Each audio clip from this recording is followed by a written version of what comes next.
Today we'll be taking a look at The Clinic, a movie that documents the very real process that Australian women are forced to go through before being deemed fit to be a parent. A movie written and directed by James Rabbit, most notably known for being half human and half a rabbit. The Clinic, being not just a movie about that place you go when things get a bit itchy, was James's feature-length directorial debut, with him previously directing a short under the name of Night Train, a short movie that I'm unfortunately unable to source because it appears it has took the midnight train going anywhere.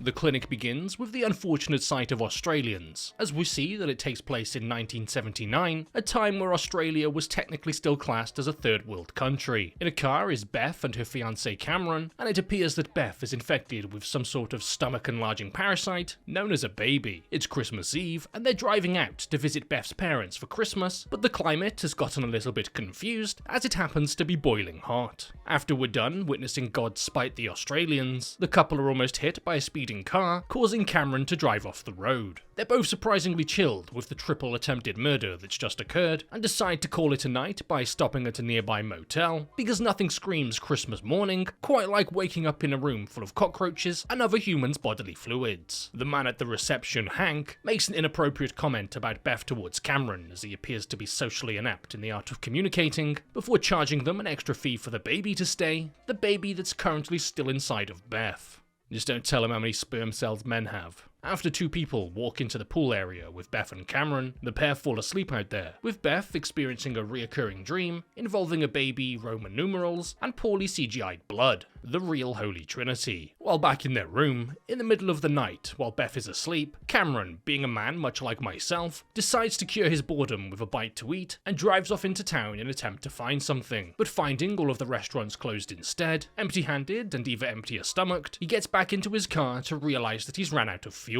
So after walking back to the motel like a poor person, he discovers that Beth is now gone and that there's no sign of her. He ends up calling the police, and after Hank makes yet another comment in poor taste towards Cameron's missing fiancée, Cameron immediately goes straight for the neck, resulting in him being beaten and knocked unconscious by a police officer in a perfectly reasonable display of force. Cutting back to Beth, we see that she herself has been cut as she wakes up in a bathtub because girls are smelly, before looking down to see if her breasts are still where they're supposed to be, before discovering that her baby has been cut out of her and that she's been sewn shut. After being opened up like a piñata but closed up again after finding nothing good inside, Beth gets up to find a t-shirt with Roman numerals on it, after repeatedly having the same dream involving a baby and Roman numerals, as those pesky Romans have come back once again to rule the world and to also steal a few babies. She exits the room to find multiple other chambers containing bathtubs for stinky women, to realise that this isn't some sort of one-off situation, but instead a whole process involving the farming of human babies. Making it outside, she makes the rather unfortunate discovery that she's still in Australia and that she's in some sort of large industrial compound. Running out of the back and into the outback, she reaches a locked gate as it becomes apparent that despite being given free rein around the area, she's not going to be allowed to leave it. She ends up collapsing to the floor due to the slight condition known as "there's a giant hole in my stomach," and notices another group of women also wearing bloody t-shirts with Roman numerals on, because apparently that's in fashion around here. The other women are Veronica, Ivy and Allison, who hasn't spoken a word since being found on account of sounding like Kermit the Frog, and after hearing the screams of another woman, or a very effeminate man, they follow the noise to find a woman in a locker room who's been cut open and stitched up just like them, except her stitches have been torn open again because she's been ripped apart like an Amazon package. And before the woman passes, she tells the others to look after her baby because he's blue.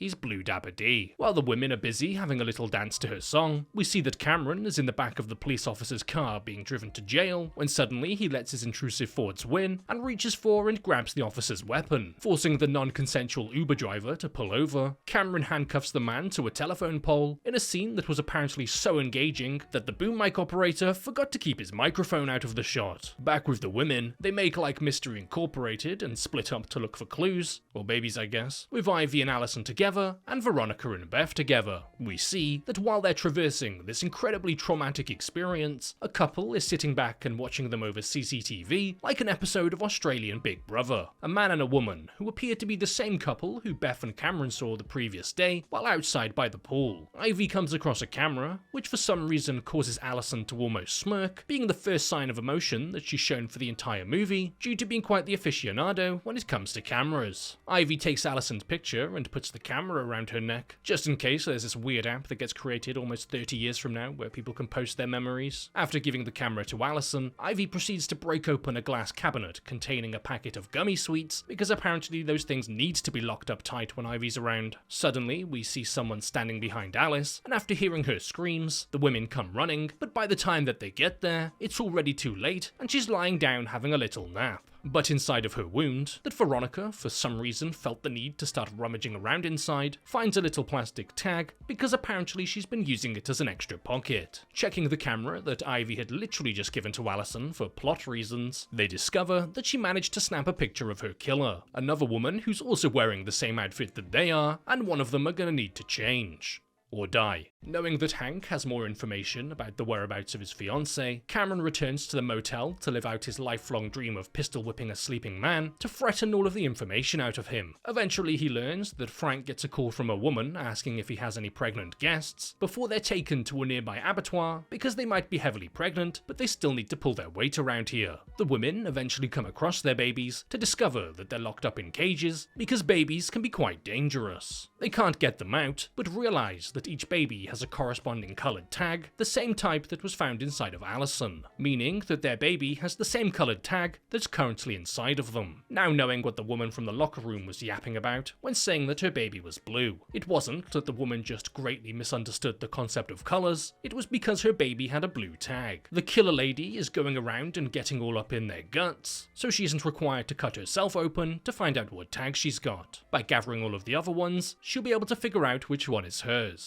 Veronica, conveniently being a doctor, remembers that there was a veterinary clinic somewhere near where she woke up, and says that she can perform surgery on each of them to retrieve the tags without killing them. But while on the way there, they encounter two wild dogs who start chasing after them to play fetch, but with their internal organs. Ivy gets separated from Beth and Veronica are knocked unconscious after accidentally running into a pit, while Ivy's forced to hide under a metal trough until the dogs eventually get bored and decide to go be misogynistic against some other women. Cameron, speeding off in the officer's car towards the abattoir, accidentally drives over a spike strip in the middle of the road and does a really cool barrel roll, but into the ground. We see that Beth eventually wakes up and climbs out of the pit, but Veronica's hurt her leg while falling, so is forced to sit there and wait until Beth can figure out a way to get her out. And Ivy, also eventually leaving her hiding place as the sun has now gone down, and continues onwards through a runway meant for cattle as she's apparently now a cow, but gets trapped inside. The mystery woman then attacks and dispatches of Ivy before rummaging around through her insides to find and save her from the microplastics. We see that the couple is still watching them over the CCTV and puts a mark through Ivy's file because these kidnappings were very much planned and thought out and not a random crime. It's like the Hunger Games, except Australian. Beth comes across a caravan while searching the area and is forced to hide inside as she witnesses a man moving Ivy's body in a wheelbarrow. She hides in the back as he enters, but he ends up seeing her on account of having eyes and her being a bit stupid. The man appears to have intellectual disabilities, or just really likes toy cars, and has a set of keys that Beth could only assume unlocks the baby cages.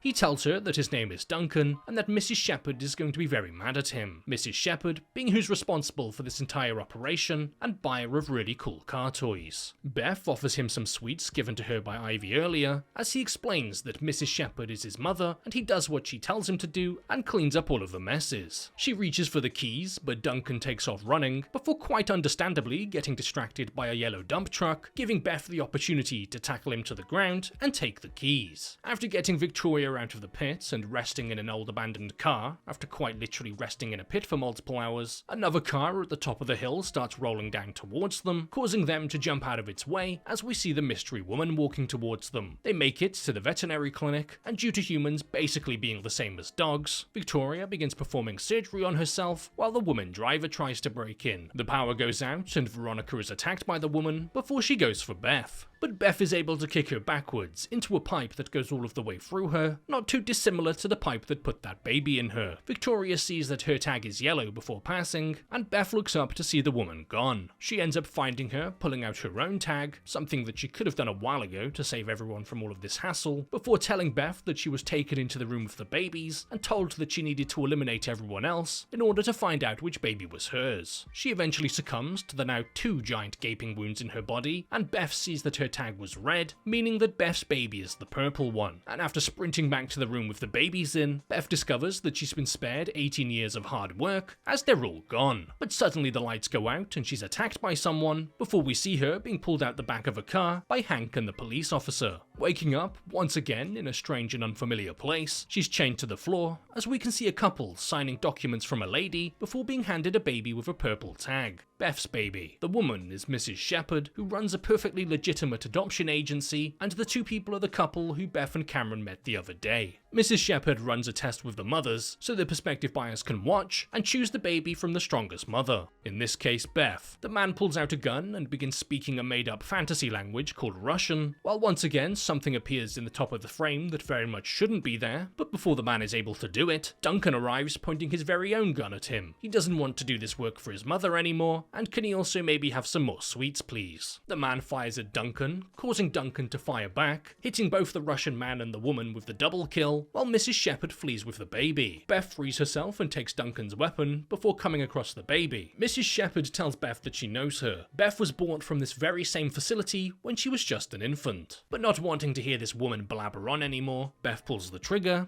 but it's empty. So instead, using the keys that were used to lock the babies up, Beth kindly relieves the woman of her internal organs by tearing them open. Beth and her baby then proceed to make it to safety at a nearby stranger's home, where she's told by a police officer that Cameron didn't make it due to trying to outsmart gravity, subverting your expectations by playing with the traditional male hero role and just making him kinda bad at driving. We then see that a bit of time then passes, as she's now dyed her hair and cut it, because she did just go through a traumatic experience after all, as we see that she's in a cemetery. She's visiting the grave of her biological mother, who met the same fate that Beth had just narrowly escaped. But after noticing fresh flowers on the grave, she learns from her caretaker that her husband brings them, that being Beth's biological father. He then gives her some very non-specific directions, in that he doesn't give her any at all, and the movie then comes to an end with Beth walking towards her real father's house.